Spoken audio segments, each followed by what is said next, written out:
دیدار کی حقیقت۔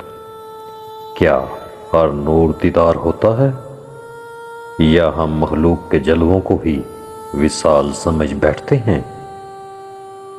حضرت سلطان العارفین سلطان باہو رحمۃ اللہ علیہ فرماتے ہیں، اصل دیدار اسم اللہ ذات کے ذریعے ہوتا ہے۔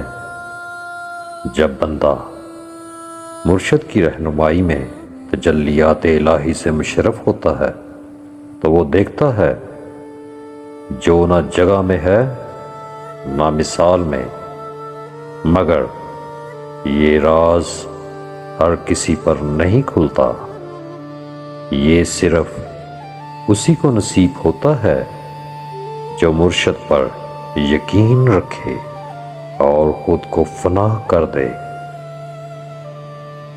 پہلے وہ ٹوٹتا ہے، پھر اس کا دل زندہ ہوتا ہے، اور پھر وہ باطل سے دور ہو کر صرف حق کا ہو جاتا ہے۔ یہی ہیں اہل دیدار۔